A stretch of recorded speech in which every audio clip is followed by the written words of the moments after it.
BBAలో university second rank, third rank సాధించడం sun international విద్యార్థులకే సాధ్యం. రామకృష్ణ గారు నమస్కారం అండి. నమస్తే గోపి. నిన్న నందిగం సురేష్ని పరామర్శించడానికి జగన్మోహన్ రెడ్డి బెంగళూరు నుంచి వచ్చాడు.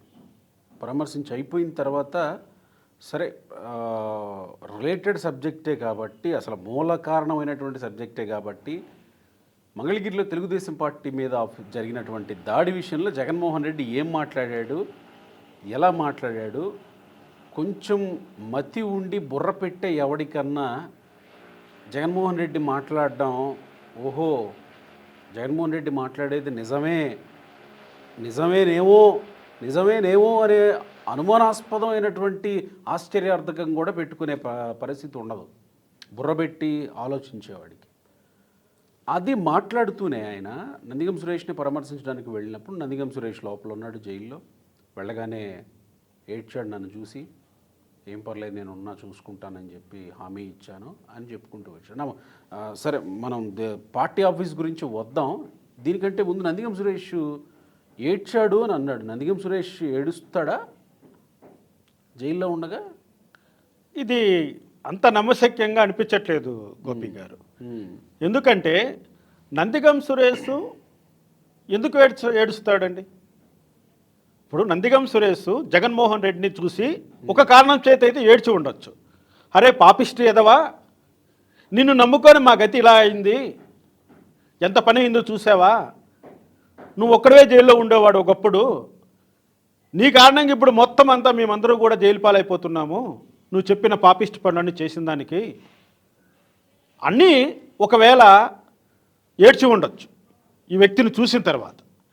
ఇంకన్నా బుద్ధి తెచ్చుకో, ఇంకన్నా నీ మనసు మార్చుకో, ఇంకన్నా నీతి నిజాయితీగా బ్రతకడం నేర్చుకో, ఇంకన్నా తప్పుడు మాటలు మాట్లాడడం మానుకో, మమ్మల్ని చూసి అంటే మా దుస్థితి చూసి ఇంకా నువ్వన్నా మారు అనన్న ఏడ్చిండొచ్చు అని మనసులో అనుకోనే, లేకపోతే మందు లేదు, మటన్ లేదు, చికెన్ లేదు, జైలు కూడా చెప్పకూడదు తిని నా బతికి ఎలా అయిపోతుంది ఏంటన్నా ఏడ్చిండొచ్చు. ఏడవడానికి ఏదైనా కారణం కావచ్చు. నేను అదే అంటున్నా, మనసులో అనుకోనే బయటికి చెప్పి ఏడ్చుండొచ్చు. అంటే జగన్మోహన్ రెడ్డిని ఎలా తిట్టాలో తెలియక ఏడ్చింటాడు ఆయన. అంటే దీంట్లో నువ్వు చూసుకోరా మా బాధలనే, అంతేగాని ఇక్కడ ఏదో మానవ సంబంధమైనటువంటి ఎమోషనల్స్ అయితే కాదు అని నేను గట్టిగా చెప్పగలను. మానవ సంబంధమైనటువంటి ఎమోషన్ అయితే కాదు. ఎందుకంటే నందిగం సురేష్ ఏమి జగన్మోహన్ రెడ్డికి అత్త మామ కొడుకులు కాదు. పైగా అతను వేరు ఇతను వేరు కాబట్టి అటువంటి ఎమోషనల్ అటాచ్మెంట్ ఉంటుందని నేనైతే భావించట్లేదు. అంటే పోతూ కూడా జైలుకి రిమాండ్ వేసినప్పుడు, జైలుకి తీసుకెళ్తున్నప్పుడు పోతూ కూడా అబ్బా కొడుకులు కలిసి నన్ను ఇట్లా చేస్తున్నారు, తండ్రి కొడుకులు కలిసి నన్ను ఇట్లా చేస్తున్నారు, ప్రజలు చూస్తున్నారని ఏదో మాట్లాడుతూ పోయాడు కదా లోపలికి పోతూ కూడా. గోపి గారు, ప్రజలు అన్నీ చూశారు, ప్రజలు చూడందంటూ లేదు. మీ 5 ఏళ్ల పరిపాలనలో మీ పరిపాలన ఏ విధంగా ప్రజలందరూ చూశారు. మీ దౌర్జన్యాలు ఏ స్థాయిలో ఉన్నాయో ప్రజలందరూ చూశారు. మీ యొక్క అక్రమాలు ఏ విధంగా ఉన్నాయో ప్రజలందరూ చూశారు. మీరు ఎంత విర్రవీగా ప్రవర్తించారో ప్రజలందరూ చూశారు. ఇప్పుడు ప్రజలు చూస్తూనే ఉన్నారు. ఇంకా ప్రజల మనసులు ఇంకా శాంతి పొందలేదు ఇంకా. కారణం ఏమిటంటే పట్టపగలు పోలీస్ హెడ్ క్వార్టర్స్ కూతవేటు దూరంలో ఉన్నటువంటి ఒక ప్రాంతీయ పార్టీ, జాతీయ పార్టీ ప్రధాన కార్యాలయం పైన మీరు అంత దౌర్జన్యం చేస్తూ ఉంటే పోలీసులు ఎవరు చూడలేరు. ఆ రోజు పోలీసులు ఎవరు పట్టించుకోలేదు. ప్రజలు మాత్రం చూశారు, ప్రజలు పట్టించుకున్నారు, ప్రజలు మీకు సరైనటువంటి గుణపాఠం నేర్పారు ఈరోజు. కాబట్టి తండ్రి కొడుకులు ఏం చేశారని మీరు మాట్లాడవలసిన అవసరం లేదు.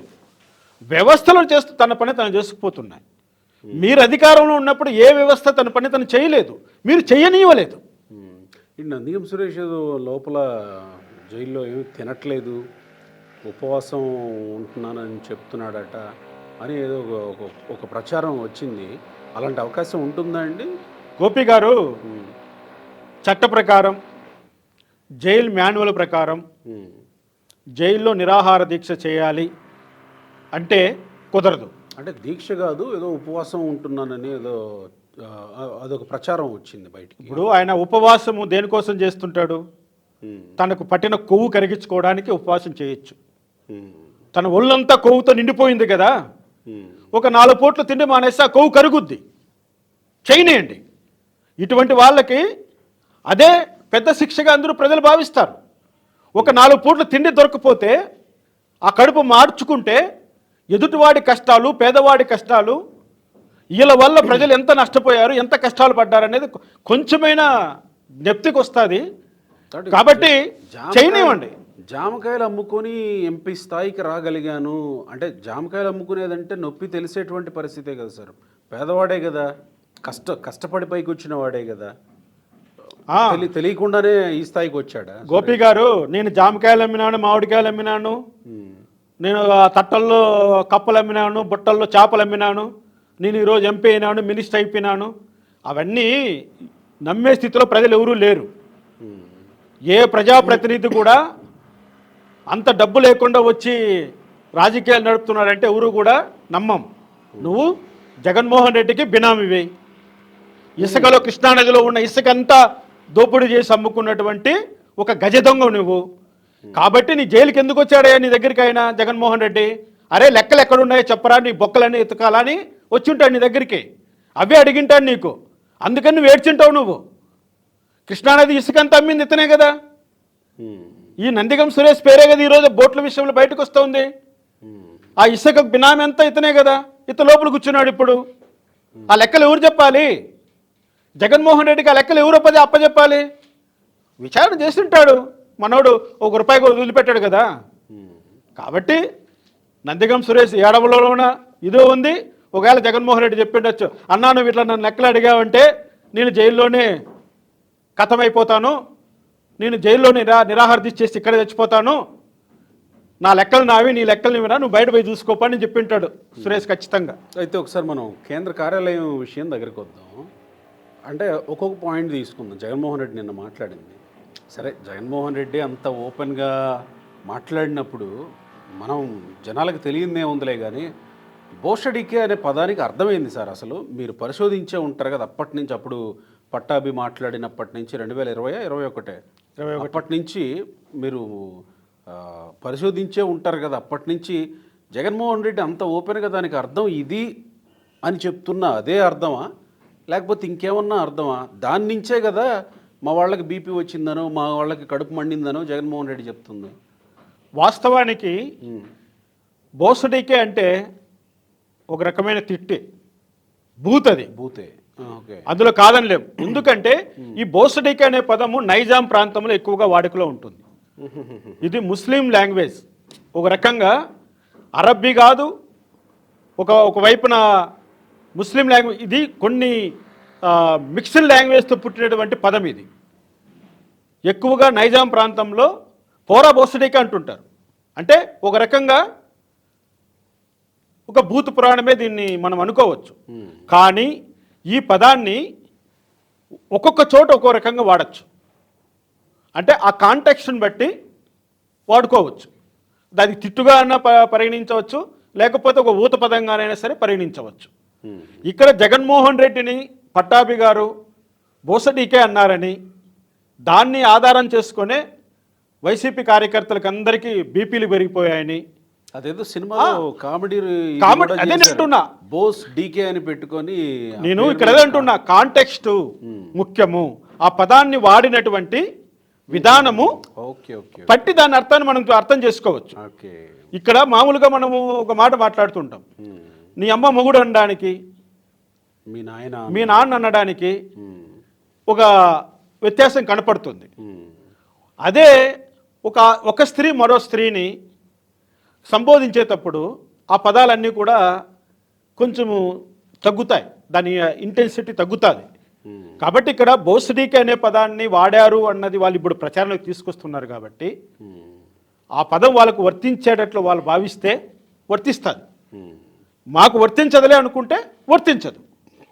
నువ్వు అదే అనుకున్నావా, అక్కడ ఫిక్స్ అయిపో జగన్మోహన్ రెడ్డి, నువ్వు అదే ఫిక్స్ అయిపో, ఇంకంతకంటే సిగ్గు ఇంకోటి ఉండదు. కాబట్టి జగన్మోహన్ రెడ్డి ఆ పదాన్ని ఎంత తొందరగా వదిలిపెట్టేస్తే అదే అతనికే మంచిది. సో నెక్స్ట్ మా కార్యకర్తలకో లేకపోతే ఒక ముఖ్యమంత్రి స్థాయిలో ఉండేటువంటి వ్యక్తినో ఇలా మాట్లాడితే కడుపు మండదా? వచ్చారు, ధర్నా చేశారు, తొక్కిసలాట జరిగింది, చిన్న రాళ్ళు రూకున్నారు, డ్యామేజ్ అయిపోయింది అని అన్నాడు. ధర్నా అంటే ఏంటి అసలు? దాని ఏమంటాం, దాని నిర్వచనం ఏంటి ధర్నా అంటే? గోపి గారు, పచ్చి అబద్ధాల కోరు జగన్మోహన్ రెడ్డి. జగన్మోహన్ రెడ్డి ఏ మాట చెప్పినా కూడా అందులో 99% తప్పు తప్ప నిజం ఉండదు. ఈరోజు ఆ విజువల్స్ చూడండి. ఆ విజువల్స్ ఒక ప్రాపర్టీ పైన దాడికి వెళ్ళినటువంటి మూకలాగా కనపడుతోందా, లేకపోతే శాంతియుతంగా ధర్నా చేయడానికి వెళ్ళిన గాంధేయవాదులకు కనపడుతోందా? అక్కడ ఆ గేట్లు ఇరగ్గొట్టడం ఏంటి, ఆ కార్యాలయంపై దాడి చేయడం ఏంటి, అంత పెద్ద పెద్ద కర్రలు వాడడం ఏంటి, వాళ్ళు స్టాఫ్ను తలలు బుర్రలు పగలగొట్టడం ఏంటి? ఆ దాడి విజువల్స్ ఒకసారి చూస్తుంటే అర్థం కాలేదా జగన్మోహన్ రెడ్డి గారికి అక్కడ ఏం జరిగిందని? నేను అదే అన్నాను, నా ఇంట్రడక్షన్లో అదే అన్నాను. క్లియర్గా మనసు పెట్టి మైండ్ ఉన్నవాడు ఎవడు ఆలోచించినా కానీ ఈజీగా తెలిసిపోతుంది.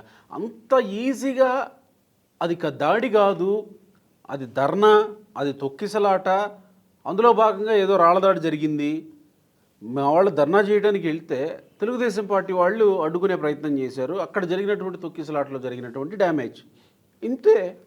అంతే, జగన్మోహన్ రెడ్డి తత్వమే అంతే. ఎందుకంటానంటే లక్షల కోట్లు దోచుకోవడమే ఆయన దృష్టిలో వ్యాపారం. అవునా కాదా? ఆయన వాళ్ళ నాన్న ముఖ్యమంత్రి కాకమునుపు ఆయన ఇన్కమ్ ట్యాక్స్ ఎంత కట్టాడు, ఎలక్ట్రిసిటీ బిల్లు ఎంత పెండింగ్లో ఉండింది, ఆస్తి ఎందుకో అమ్ముకోవాల్సి వచ్చింది, తర్వాత ఆయన ముఖ్యమంత్రి అయిన తర్వాత ఈయన ఎన్ని లక్షల రూపాయలు, ఎన్ని కోట్ల రూపాయలను అడ్వాన్స్ ఇన్కమ్ ట్యాక్స్గా కట్టాడు. ఇవంతా వ్యాపారం. అవినీతిని కూడా వ్యాపారం అని చెప్పుకునే గనుడు జగన్మోహన్ రెడ్డి కాబట్టి అంత సింపుల్ ఆయన అంతగా మాట్లాడతాడు. ఆయన దృష్టిలో దానికి పెద్ద తేడా లేదు. ఆయన మాటల్లో సత్యం ఎంత ఉంది, అసత్యం ఎంత ఉంది, ప్రజలకు ఎలా చెప్పుకోవాలి, ప్రజలు దీన్ని ఎలా అర్థం చేసుకుంటారన్నటువంటి ఒక ఇంకిత జ్ఞానం కూడా లేనటువంటి వ్యక్తి ఈ జగన్మోహన్ రెడ్డి. ఇప్పుడు దాన్ని ధర్నా అన్నాడు, మరి నిజంగా దాడి జరిగిన దాన్ని ఏమనాలి? అంటే దాడి అని జగన్మోహన్ రెడ్డి నిర్వచనంలో చెప్పాలంటే ఏం జరగాలి? ఇది ధర్నా, అది పెద్ద ధర్నా. ధర్నాలో పెద్ద ధర్నా, పెద్ద ధర్నా జరిగితే అప్పుడు దాడి అన్నమాట. దాడినే ఈయన దృష్టిలో అది పెద్ద ధర్నా.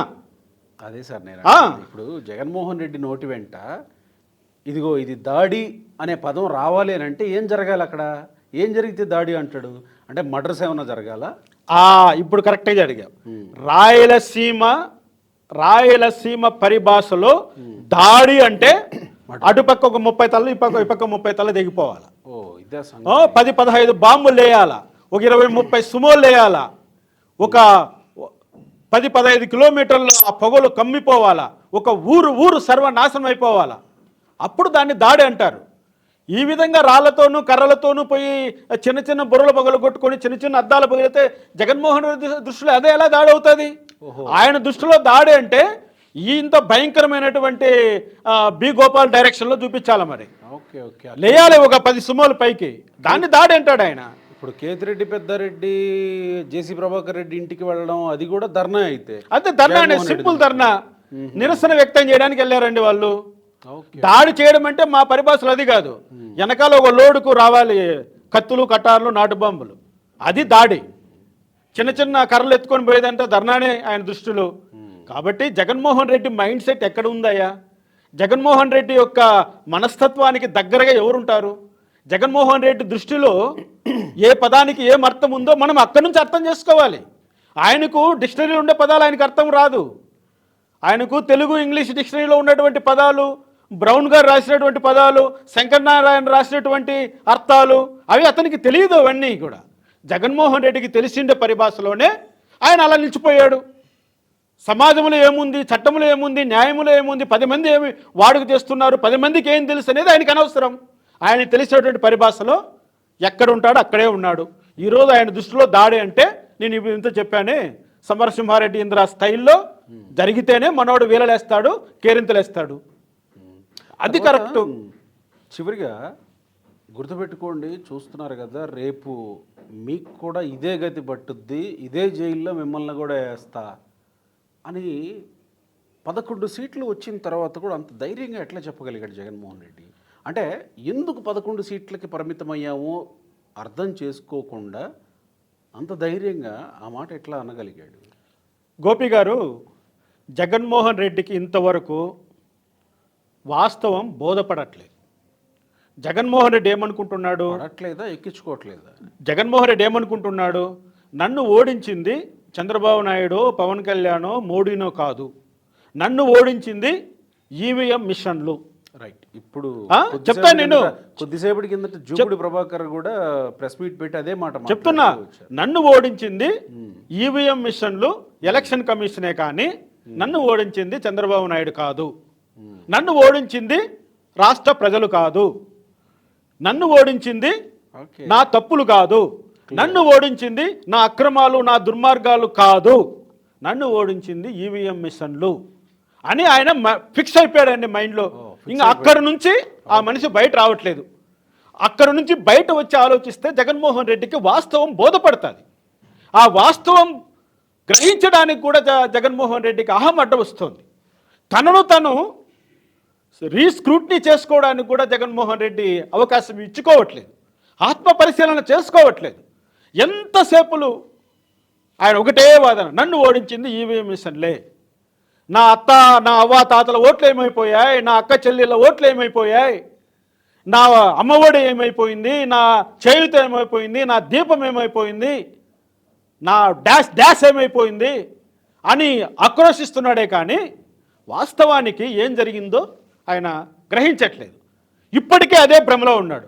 ఇప్పుడు చెప్తున్నా, నువ్వు ఇదే భ్రమలో నువ్వు ఉన్నంత వరకు నువ్వు మరొకసారి నువ్వు ఆంధ్రప్రదేశ్కు ముఖ్యమంత్రి కాలేవు. You are only one time CM. నువ్వు అన్నావు కదా, 30 సంవత్సరాలు నేను సీఎం అంటున్నా అన్నావు కదా. నేను ఒకటే మాట అంటున్నా, you are the one time CM. ఇంకా నీకు ఛాన్స్ లేదు. ఇది వాస్తవం. Right sir, thank you. Thank you.